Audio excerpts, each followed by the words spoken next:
kusoo dhawaada daawadayaal wararkii ugu dambeeyay laasacaanood qodobada aad daawan doontaan waxaa ka mid ah dagaal xoogan oo mar kale ka qarxay magaalada laasacaanood duleedkeeda halkaasi oo rasaas culus ay isku adeegsanayaan ciidanka xaquudirirka ee SSC Khaatumo iyo ciidanka maamulka Somaliland ee sidoo kale lagu jabiyay dagaaladii shalayto halkaasi ka dhacay meydadkii ugu badnaa ee ciidamada Somaliland uga dhintay dagaalka laasacaanood oo la geeyay iyo xogta tirada meydadka dhaawaca Somaliland ee dagaalka laasacaanood beesha habar jeclo oo ah beesha ugu badan ee dagaalka laasacaanood lagu xasuuqay odayaasha beeshaasi habar jeclo oo caynabo ka soo hadlay kuna calaacalay in garaad jaamac uu joojiyo dagaalka laasacaanood iyagoo nabad ugu baaqay qodobada iyo qaar kale ayaa daawan doontaan haddii aad nagu cusub tahay nagu soo biir channelkan subscribe saar muuqaalka like saar si saaxiibo badan uu u gaaro waana mahadsantihiin aynu ku bilownaa daawadayaal dagaal xoogan ayaa mar kale waxa uu ka qarxay magaalada laasacaanood duleedkeeda halkaasi oo ay ku dagaalamayaan ciidanka xaquudirirka SSC Khaatumo iyo ciidanka maamulka Somaliland dagaalka ayaa dib uga qarxay halkaasi kadib markii ciidanka maamulka Somaliland ee ku jiro godka Goojacade ay bilaabeen in ay weerar soo qaadaan iyadoo weerarkoodii durba ay ka jawaabeen ciidanka maamulka SSC Khaatumo ciidamada xaquudirirka ee SSC Khaatumo ayaana jilibka u dhigay oo ka hortagay dhammaan weerarka ay soo qaadeen ciidanka Somaliland ayaa isku dayay in 4 jiho ay ka soo weeraraan difaacyada ay ku sugan yihiin ciidanka xaquudirirka ee SSC Khaatumo waxaana ay ku bilaabeen weerarkooda madaafiic ay ku soo rideen halka ay ku sugan yihiin ciidanka xaquudirirka ee SSC Khaatumo balse ciidamada xaquudirirka ee ku sugan jidda hore ee dagaalka ayaa sheegay inaysan wax dhibaato ah ka soo gaarin madaafiicdaasi ay soo rideen ciidamada Somaliland balse madaafiic kale iyo rasaas kulul ay ugu jawaabeen taasi oo keentay in dib loogu celiyo godka Goojacade ee ay ku xayiran yihiin ciidanka maamulka Somaliland ciidamada Somaliland ayaa 3 bilood ee dagaal uu ka soconayay duleedka laasacaanood waxa ay ku fashilmeen dhammaan weerarada ay soo qorsheeyaan iyadoo subax walba ay weerar ku yihiin magaalada laasacaanood balse waxaa hortaagan oo weerarkooda uga jawaaba kadibna fashiliya ciidanka xaquudirirka ee SSC Khaatumo oo sidoo kale taageero ka helayo ciidamada hiil walaal ee u yimid magaalada laasacaanood si walaalahooda ay ugu soo gurmadaan ciidanka xaquudirirka SSC Khaatumo ayaa sidoo kale ku hareeraysan ciidamada Somaliland ee ku jiro godka Goojacade dagaalka ayaa inta badan waxa uu ka dhacay aagga bari iyo waliba sidoo kale aagga galbeed oo ay weerarka ka soo qaadeen ciidanka maamulka Somaliland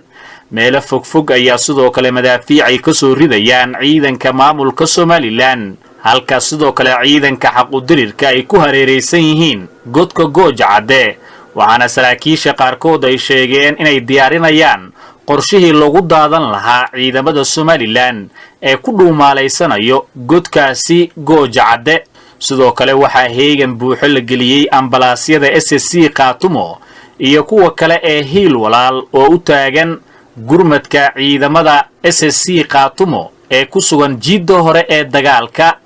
gaadiidka ambalaasyada ayaa la amaanay shaqooyinka ay u hayaan shacabka SSC Khaatumo iyadoo oo sidoo kale gargaar degdeg ah ay u sameeyaan ciidanka xaquudirirka guutada koowaad ee haweenka ayaa amaanay shaqada ay hayaan ambalaasyada iyo waliba sidoo kale dhaqaatiirta ka howlgasho magaalada laasacaanood waxaana sidoo kale ay sheegeen in dhibaatadaasi ay marayaan iyadoo oo dagaal uu socdo in ambalaasyada ay tagaan halkaasi sidoo kalena ay maraan wadooyin raaf ah oo aad u dhib badan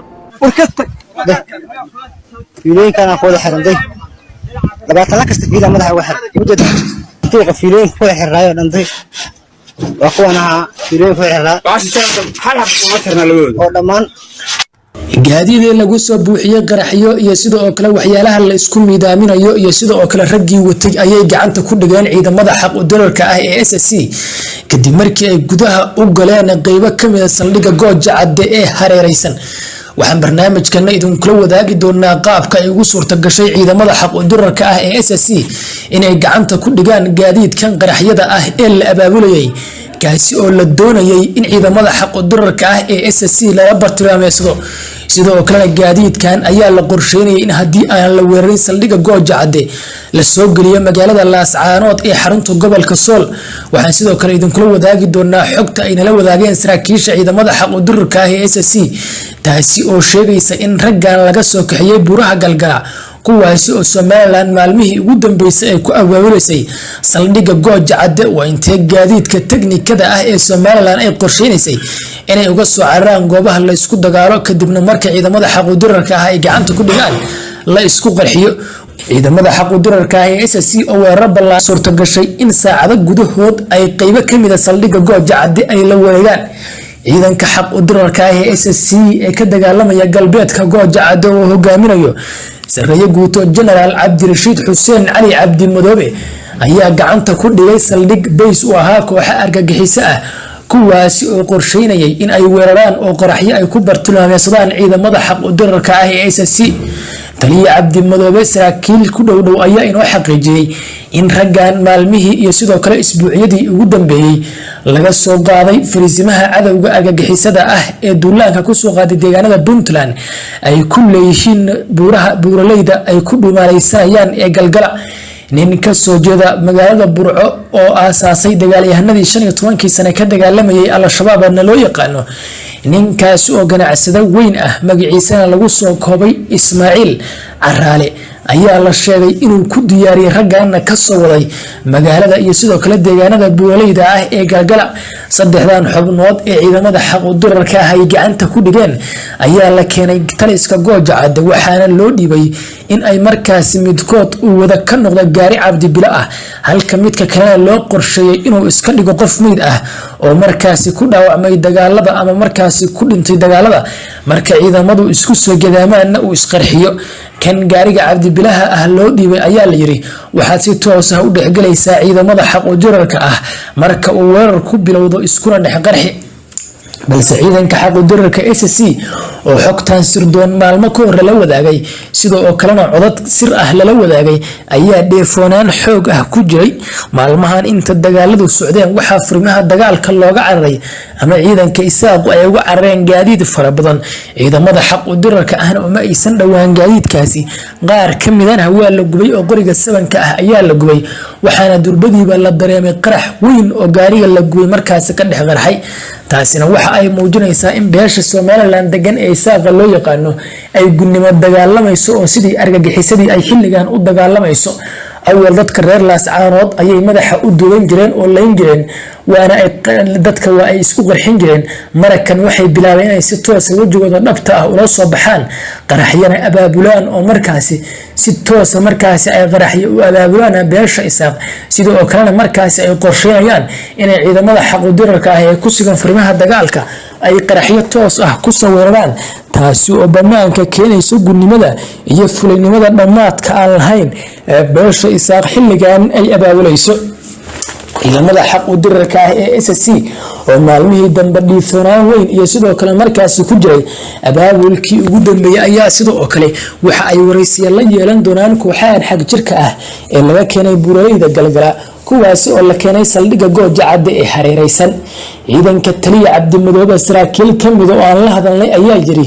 waan ognahay in beesha isaaq weligoodba ay xiriir la lahaayeen kooxaha argagixisada ah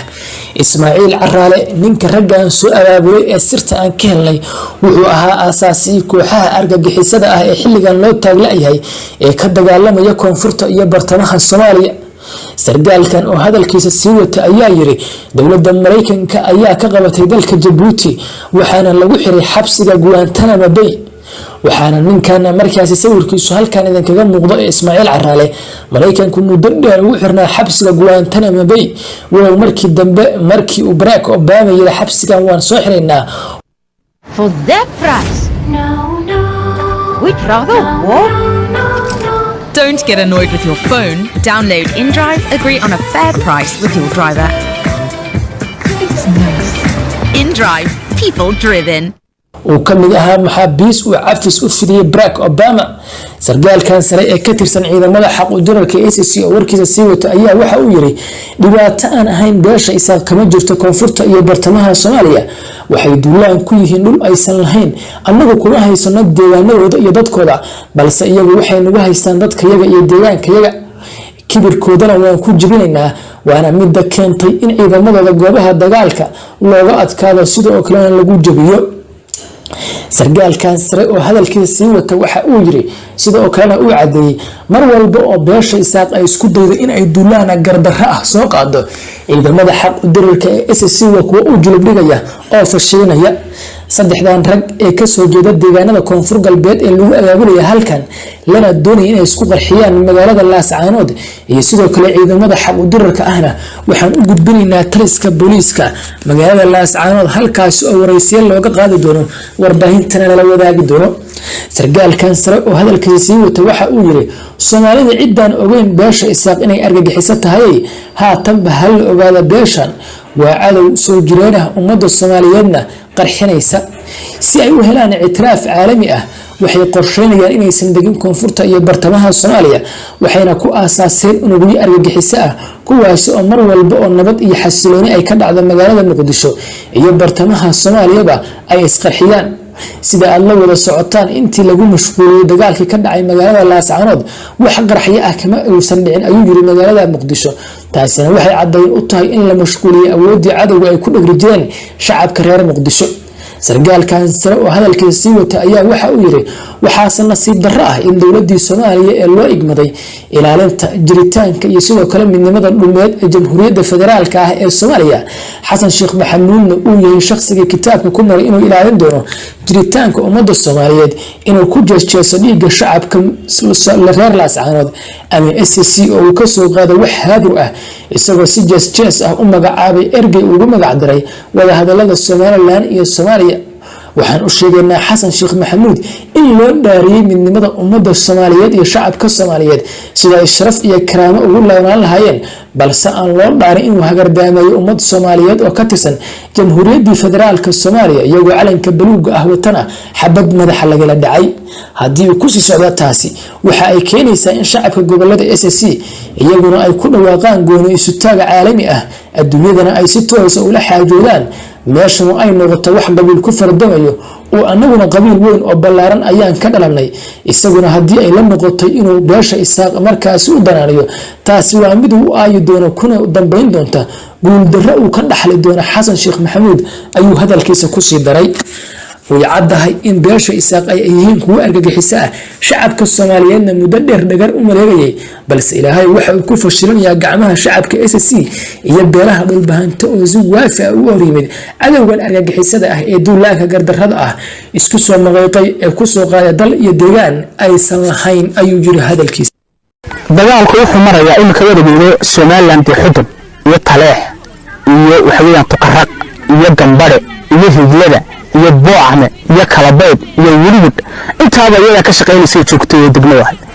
waxaaba intaan soo deegnay waa dadka gooja cadeel yahay dadka naarta isaaq ama dadka naarta habar jecel iyo habar awo nimanka garxiis waaba ka saaraya anigu waxay halka rabaan in inta hadhay Muuse saysan ugu soo noqon isaga uu khilaabin wada shiilo Laascaanood qarax yimaada iyo dad timaada nimaxdii yimaada horta SNM iyo Somaliland la socday awood military Somaliland Laascaanood kuma iman gacmo siyaasadeed oo iskaashanaya oo SNM waqtigii hore ay joogtay TPLF niman loo oran jiray Ethiopia oo inka la gaabin tiray iyaga laftooda ayaa SNM waxay u siiyeen Laascaanood in niman halka ay ku guulaysan jireen oo ay si xeel dhaqan jireen oo aanu ilmaayeer lahayn wada dhalanay walaalanahay oo gaadeen leeyahay ona naf leeyahay in maadaama SNM iyada wixii ay qabato Hargeysa iyo Burco ay ku qabato intii ay xabsi ku rido baytooda gacanta gelin jirtay laakiin Laascaanood ma sameyn jiray sida dad nala dhashay inaanu anagu qasaasno oo qaadno dibadashana ka xignay Laascaanood waxay u ahayd magaalo ay leeyihiin waayo maadaama dadka aanu isku haybtanahay walaalaha nahay dhibaatada lagu hayay waxaan xusuustaa anigoo nin yaro dhalinyaro ah daahir yaale ninka loola jiray madaxweynaha ka soo maray Somaliland inuu laasacanood yimi in ciyaaladiisa qayb ka mid ah lagu dilay uma suurtagelin inuu laasacanood saacad joogo gudihi bad wax ka yar baa laga saaray cali waxaad nooga warantaa xaaladda guud ee sool intii ay Somaliland joogtay adoo soo koobaya sawir guud naga sii waa mahadsan tahay anigoo cali yuusuf muse cali marateen waxaan ka warramayaa xaaladda guud ee Somaliland markay ay ama SNM ay joogtay laasacanood ama waqtigii ay timi taariikhda waxay timi SNM laasacanood 2007 bishii 15 laasacanood waxay ahayd markaa SNM timi magaalo dhaqaale ahaan iyo magaalo ahaanba kor u socota oo koraysa kadib imaanshaheedii ay timi magaalada waxaa dhacay isbedel challenge gareeyay dadkii deegaanka ku noolaa ama degmada laasacanood deganaa inay ka qaxaan iyagoo ka qaxayay markaa dhibaatada iyo cawaaqib xumada Somaliland ifafaalaheeda ay iyagu ka sifaysteen oo markaa la oran karayo dadkii waqtigaa laasacanood ka tegay Somaliland maanta saa u soo gashay magaalada ka baxay waxay ka nasiib badnaayeen oo ka aragti dheeraayeen dadkii magaalada ku haray iyo kuwii Somaliland la shaqeeyay kuwaasaa ka aragti dheeraadan qaba anigoo taa macnaheedu tusaale u bixinaya intii ku hadhay laasacanood ee cilmiga iyo diinka iyo ganacsatada inay Somaliland markii ay muddo 2 sano ah joogtay magaalada inay wax ka dhiman yihiin 2007 bishii 15 Somaliland laasacanood ayoon militariga Somaliland laasacanood ku maynan gacmo siyaasadeed iskaashanaya oo SNM waqtigii hore ay joogtay TPLF niman loo oran jiray Ethiopia oo inka la gaabin tiray iyaga laftooda ayaa SNM waxay u siiyeen laasacanood in niman halka ay ku guulaysan jireen oo ay si xeel dhaqan jireen oo aanu ilmaadeernahay wada dhalanay walaalanahay oo ugaadeen la yiraahdo onanaf la yiraahdo in maadaama SNM iyadu wixii ay qabato Hargeysa iyo Burco ay ku qabato intii ay xabsi ku rido deynteeda gacanta gelin jirtay laakiin laasacanood ma nasameyn jiray sidaa dad nala dhashay inaanu anagu qasaasno oo qaadno dibadashanu ka xignay laasacanood waxay u ahayd magaalo ay leeyihiin waayo maadaama dadka aanu isku haybtanahay walaalaha nahay dhibaatada lagu hayay sidaa darteed SNM waxay ka shaqaysay markii hore inta dad isku dayday waqtigii Cabdullaahi madaxweynaha ka ahaa ee Puntland iyadoo markaa maamulka Puntland qaybo ka mid ah ay ku sugnaayeen magaalada in ay magaalada awood ku qabsato waxaan xusuustaa anigoo nin yaro dhalinyaro ah daahir yaale ninka loola jiray madaxweynaha ka soo maray Somaliland inuu laasacanood yimi in ciyaaladiisa qayb ka mid ah lagu dilay uma suurtagelin inuu laasacanood saacad joogo gudihi bad wax ka yar baa laga saaray isbedelkii dhacay Cabdi Muuse madaxweyne ka noqday Puntland arrimo markaa siyaasadeed ayay laasacanood gudaha ugu timi Somaliland oo ay sabab uga dhigaysay inay laasacanood fadhiisan tahay onanaf iyaduna onanaf ay TPLF u dhiibto oo Hargeysa iyo Burco iyo Berbera bay ka waaridi jirtay marka sidaas ay laasacanood Somaliland ku timi waa tahay cali in dhalinyaro ah goobjoog u ahaa wixii ka dhacay laasacanood iyo soolba waa tahay maxaad ku soo koobi kartaa sababaha dhaliyay kacdoonka SSC bal dhacdooyinka aad goobjoog u ahayd horta dhacdooyinka aan goobjoog u ahaa wax la soo koobi karayo maaha anigu waxaan ahay nin laasacanood ku dhashay dugsi sare kaga baxay ku guursaday caruurtiisii ku dhalay weliba ay joogaan baana waxyaabaha ugu badan markii ugu dambeyd 3 sano ka maqnaa oo aan ku maqnaa goboladooda waqooyi gaar ahaan Hargeysa iyo Burco 3 sano ku maqnaana iyaga shaqaale uma ahayn waxaan u shaqeynayay hay'adaha madaxa bannaan hay'ad kamid ah iyo qayb kamid ah hay'adda NBA iyo hay'adaha soo shaqeynay laakiin waxyaabihii intii 3 sano iyo intii ku horeysay anigu aan u soo taagnaa waxa weeyaan qofkii ugu horreeyay la dilo laascaanood lagu dilo oo liya madaxduu baa dilay wuxuu ahaa allah u naxariistee madaxii sirdoonka gobolka suxufi buu ahaa 2009 baa la dilay waxaan xusuustaa markii la dilay suxufi waxaa la yidhi suxufi baa la dilay suuqa lagu dilay wax lagu cusub bay ahayd markaa بركسين باكعي بدكي والله سويدي محاد عيا اللي دلي صحف بلا دلي والله يعيعي اسمه واحد وقت يركض أرنتي واحد اللي يدي مين كان يحدو بدلي وأمرك كوبا ويصوص عطي من أبدا اللي هذا هبنا الدلي وكحجي